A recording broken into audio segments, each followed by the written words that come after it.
Viss būs labi ir mana pirmā izrāde, ko es veidoju, un arī tā bija mūsu pirmā satikšanās ar Lauru. Laura bija veidojusi projektu, kas saucās Ārējais klimats, iekšējais laiks, un uzaicināja 6 jaunas choreogrāfus, kuras tikko bija pabeigušas Kultūras akadēmiju, dēļas mākslas nodaļu, un piedāvāja mums taisīt savus pirmos solo darbus. Procesā Laura mums bija uzdevusi uzdevumu uztaisīt 5 etīdes par lietām, kas tev ir svarīgas. Viņas var būt saistītas vai nesaistītas, un tas bija tajā laikā, kad es joprojām nesapratu, ko īstenībā nozīmē kaut kas, kas tev ir svarīgs, un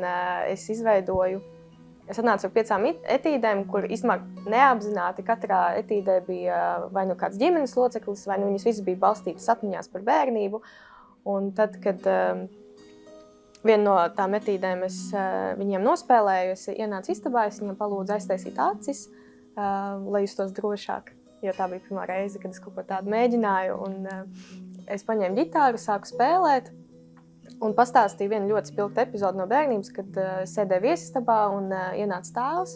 Viņš turēja rokās savus 2 pirkstus, kurus viņš tikko netīšām bija nogriezis, kamēr remontēja māju, un kā mēs braucām uz slimnīcu, cerībā, ka mēs viņus piešūsim.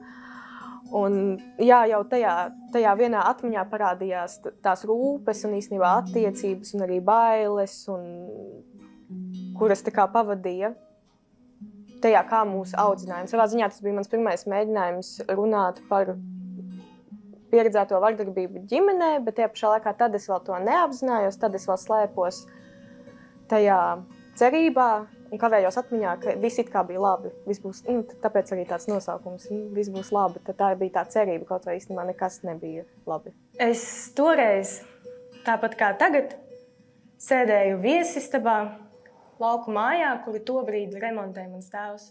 Šajā projektā es atklāju, ka īstenībā caur Lauras piedāvājumiem, caur dramaturģijas piedāvājumiem, kad dēļa īstenībā var būt dažāda, tā var būt arī tekstā, tā var būt arī gaisā, skaņā, gaismā. Un, tas bija mans pirmais mēģinājums tiešām, kad es uz skatuves uznācu un stāstīju un runāju.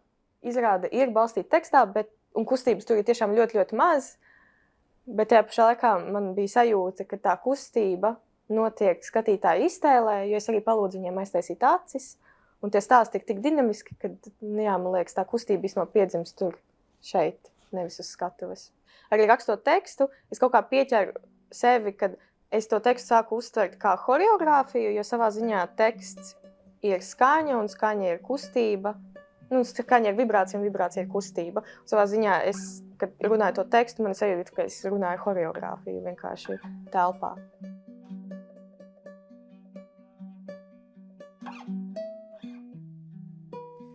Vai tu atceries, kāds bija baiļu rutīnas sākums?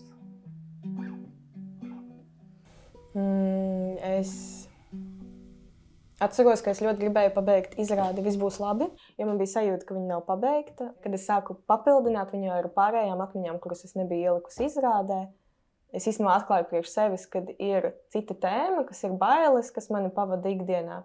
Un viņas arī pavada tās atmiņas, par kurām es stāstu Viss būs labi izrādē. Un, es kaut kā sāku domāt, varbūt tās bailes ir tas, par ko ir tas nākamais darbs jātaisa.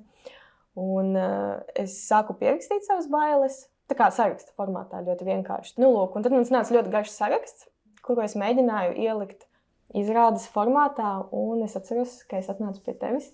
Ar baiļu sarakstu. Ar baiļu sarakstu. Jā, tā situācija bija tāda, ka tu vienkārši nosēdies man pretī pie biroja galda un nolasīja, un tas arī kļuva par izrādes pamatu. Tas īstenībā ir arī izrādes sākums, kurš atnāk arī pie skatītājiem, un es vienmēr cenšos atcerēties to dienu, kad es atnācu pie tevis, lai man būtu vieglāk un drošāk katru reizi uzkāpt uz skatuvi. Man ir bail no tumsas. Man ir bail no polārajām dienām. Man ir bail no mūžības. Un man ir bail no... Jā, un tad es tev palūdzu, vai tu varēsi man palīdzēt uztaisīt šo izrādi. Tad mēs vēl nezinājām, par ko izrādi būs. Es atceros, ka tur bija vēl vairāki citi stāsti, un mums prasīja diezgan ilgu laiku saprast, kas ir galvenais stāsts. Un tad, man liekas, pagrieziena punkts bija tā atzīšanās, ka tu man uzrakstīji e-pasta par to, ka tu esi pieredzējis vardarbību ģimenē no tēva. Un ka tās ir ļoti konkrētas bailes, par ko tu runā, nevis fikcija priekš izrādes. Nu, lūk, man liekas, tajā brīdī mēs arī sākām strādāt pie izrādes veidošanas, jo pirms tam vairākus mēnešus es negribēju laist klāt. Es negribēju īstenībā pati atzīt, ka tas tiešām ir no bērnības nācis un no pieredzētās vardarbības. Un tad, kad īstenībā savā ziņā es to atzinu, mēs atradām to dominējošo tēmu, un tad īstenībā tā izrāde vairs nav tik ļoti par bailēm, bet īstenībā ir par to vardarbību pieredzēto un kā tās bailes pavada ikdienu pēc tam, kas tas tāds, tā pēcsajūta, tā pēcgarša, kas ir. Un arī tā vairs nav izrāde tikai par bailēm, tā ir izrāde arī par tevi. Tas ir tavs, ja tā var teikt, tava iznākšana no skapja kaut kādā veidā. Tu biji tas cilvēks, kas man pateica, ka jā, par to ir jātaisa, par to ir jārunā, jo pirms tam man likās, ka tā informācija ir ārkārtīgi nevērtīga un nevienam nevajadzīga, un pat man nevajadzīga kaut kādā ziņā. Bet jā, tu man palīdzēji novērtēt to un palīdzēji to iznest. Un pēc tam arī attiecīgi skatītāji ļoti novērtēja. Jo pēc izrādes man nāca klāt meitenes, man rakstīja pēc tam Facebookā, kad paldies, ka tu padalījies, jo es ļoti skaidri zinu, par ko tu runā. Tas mums bija signāls arī atkal jau neapstāties pie šī darba, jo mēs esam pieskārušās tēmai par vardarbību ģimenē, kas ir kaut kas daudz lielāks par mums. Vismaz manā gadījumā bija tā sajūta, ka tas iet ārpus vienas personas robežām. Un arī es atceros to spēku, ko man iedeva nostāties uz skatuves un tiešām izstāstīt savu stāstu, kur ir cilvēki tev pretī sēž, viņi tiešām arī klausās. Un tā bija tik kolosāla sajūta, ka man likās, ka tiešām mums ir jādod iespēja arī citām sievietēm atrast drošu vietu, drošu vidi, kur viņas var dalīties un kur ir cilvēki, kas ir gatavi uzklausīt. Ir cilvēki, kas ir gatavi uzklausīt. Un tā tapa. Tas bija vietas, ko pierādīja muzeja sākums. Jā.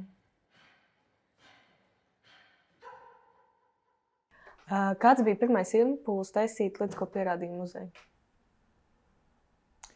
Man pirmais impulss bija tas, ka es uzzināju statistiku par vardarbību ģimenē Latvijā, kas bija vēl baiļu rutīnas laikā. Un tas fakts, ka katra trešā sieviete Latvijā dzīves laikā pieredz vardarbību ģimenē, bija kaut kas tāds, kas man tiešām neļāva naktīs gulēt. Un man likās, ka es esmu uzzinājis kaut kādu tādu informāciju, ko neviens cits nezina, lai gan, protams, tā statistika ir visiem pieejama. Un man likās, ka es nevaru tagad apstāties, ka tas ir kaut kā par to ir jārunā. Un bija ļoti labi, ka tev bija līdzīga sajūta, varbūt no citas perspektīvas, bet tas mums bija abām tā kā kopīgs, ka viss mēs turpinām. Un tad mums ļoti paveicās, ka tieši Homo Novus festivāls bija interesēts, ka mākslinieki veido darbus sadarbībā ar kopienām. Un mēs teicām, jā, reku, mums ir kopiena. Un tad mēs atklājām, ka tādas kopienas nav. Jā, un mums nācās projekta ietvaros. Mēs īstenībā izveidojām pašas savu kopienu, kur mēs aicinājām sievietes, kuras ir pieredzējušas vardarbību, tikties ar mums sākumā, dalīties ar savu pieredzi, satikt vienu otru arī, kas man likās ļoti svarīgi, jo es arī priekš sevi sapratu, ka es beidzot iespējams satikšu vēl kādu, kurš ir gatavs atzīt. Tur jau patiesībā bija arī tāds medīšanas darbs, nebija jau tā, ka mēs viņas viegli dabujām rokā.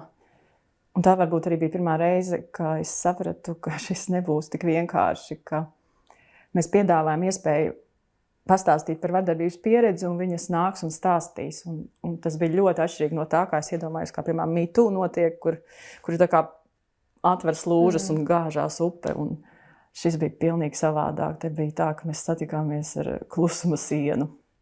Jā, mēs sākumā satikām sievietes, kuras jau ir publiski gājušas un stāstījušas vai dalījušās. Un tad mēs paralēli arī mēģinājām iedrošināt jebkuru sievieti, kura vēlas dalīties, kura nav to darījusi pirms tam. Jā, mēs mēģinājām iet plašumā uzreiz, bet mēs arī atradām to mazo grupu ar sievietēm, kas tiešām bija gatavas ar mums strādāt, jo mēs tiešām uzaicinājām, ka, hei, mēs taisam mākslas projektu, varbūt jūs gribat būt daļa no tā. Un tas, man liekas, bija ārkārtīgi būtiski, ka mēs tiešām vairāk mēnešu garumā ar viņām tikāmies miniatūrā istabiņā un mēģinājām vienkārši kopā atrast veidus, kā mēs ejam uz priekšu. Un tieši caur daudzajām sarunām un intervijām mēs nonācām pie idejas par priekšmetiem. Jā, ja mēs sākam pamanīt tajos stāstos, ka lielākoties vienīgais liecinieks ir priekšmets. Jā, un vēl kas bija ļoti, ļoti būtiski, no kā arī atnāca nosaukums darbam, bija tas, ka mēs sapratām, ka tie priekšmeti ir policijā un tiesā, viņi ir absolūti nevērtīgi. Viņi ir liecinieki, īstākie liecinieki notikumam, bet oficiālajā sistēmā viņus neviens neatzītu. Un tad mēs sapratām, tieši tāpēc mākslas projektā mēs savukārt varam viņus nolikt goda vietā. Un tāpēc arī muzejs, jo muzejā katra lieta ir vērtīga. Un man liekas, tas formāts mums ļoti kaut kā organiski atnāca. Un arī, man liekas, otra lieta, kas ļoti organiski atnāca, bija tas, ka tam bija jānotiek dzīvoklī. Jā. Nevis izstāžu zālē, nevis teātrī. Un iespējams, ka arī tāpēc, ka mēs strādājām dzīvoklī, mēs arī taisījām visas intervijas un tikšanās, taču privātā telpā mājās.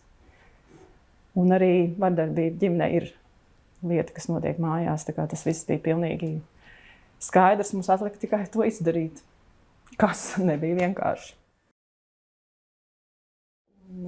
Un tad pēc tās izstādes likās nepieciešams ienest tai telpā ķermeņus, tā kā dzīvus cilvēkus. Un no tā izauga lasījuma maratons. Un otrs iemesls, kāpēc mēs taisījām maratonu, bija tieši tā klusēšana, ar ko mēs sastapāmies arī mēģinot tos stāstus un priekšmetus savākt. Nevēlēšanās, ka tie cietušās pašas nevēlas runāt. Un tad mums likās, ka mums tā klusēšana ir jālauž. Mēs arī izlēmām, ka mēs gribam, lai tajā piedalās gan tās mūsu dalībnieces, mūsu mazā kopiena, gan vēl vairāk citas sievietes. Un tad likās, kas ir visvienkāršākais, ko jebkurš cilvēks var izdarīt, ir lasīt. Jā, un stāstus lasīja gan sievietes, kuras ir pieredzējušas vardarbību, gan arī tās, kuras nav. Un tas bija viņu mammas, māsas, draudzenes, kuras ļoti vēlējās palīdzēt, bet nezināja kā, un tad viņiem beidzot bija iespēja. Brīnišķīgākais projekta ietvaros, kas notika, ir, kad dalībniece juta, ka tas ir arī viņu projekts. Viņas arī piedalījās koncepta veidošanā, viņas piedalījās arī cilvēku meklēšanā, stāstu meklēšanā, priekšmetu meklēšanā, ka tas bija mūsu kopīgs projekts un ka mums arī tomēr izdevās satikties ar viņām un izveidot to kopienu. Bet mums izdevās arī sasniegt tiešām plašāku sabiedrību un sākt sūtīt tos priekšmetus arī absolūti nepazīstami cilvēki, nevis caur draugiem kaut kā nebūtu, bet tāda pilnīgi. Un arī varēja just, ka tie ir ārpus Rīgas stāsti un no citām Latvijas vietām. Un tiešām tā vienā brīdī bija tā ļoti izteiktā pacēluma sajūta, kas bija ļoti vajadzīgs, jo skaidrs, ka tā tēma nav nevienkārši neviegla. Un tad, kad tu jūti to atbalstu, tu jūti, ka tas tiešām tik daudziem cilvēkiem ir vajadzīgs, tad arī bija viegli viņu nest līdz galam. Man liekas, ka būtiskākais ir saprast, ko tu gribi pastāstīt, kas ir tas svarīgais, kas ir vēstījums. Un tad tā forma, kādā to pastāsti jau ir nākamais, kas izriet varbūt gan, protams, no specifiskām zināšanām, tāpēc, ka Jāna ir dejotāja un horeogrāfa. Bet tikpat labi tas bija lietas, ko pierādīja muzeju. Mēs divas diletantes uztaisījām faktiski vizuālās mākslas darbu, ja tā var teikt, lai gan viņš ir diezgan interaktīvs, un mēs arī tur diezgan daudz domājam par kustību telpā un skatītāju ķermeni. Tā kā mēs vairāk strādājam ar to iztēli, kā skatītājs kustēsies telpā. Bet kopumā mums, piemēram, nebiedēja tas, ka mums nelikās, ka mēs nedrīkstam taisīt izstādi. Mums noteikti jāatgriežas pie kaut kāda mums zināma formāta. Tā kā man liekas, ka līdz ar katru darbu ir kaut kā tā, ka bišķiņa iešana tālāk un tās robežas veras vaļā. Jā, jo viss būs labi. Man vairāk bija tāda atbrīvošanās no kaut kādiem pašai pieņēmumiem, kādas tad man izrādes ir jātaisa. Un pēc tam man bija sajūta, ka nav darbs līdz galam pabeigts, tāpēc aizsākās baiļu rutīna. Un tur atkal mēs tomēr atgriezāmies pie kustības, bet mēs to kustību vairāk izmantojām kā atmosfēras veidošanu, vai arī, kad tu ar kustību izveido situāciju, par kuru vārdi ir pārāk tieši.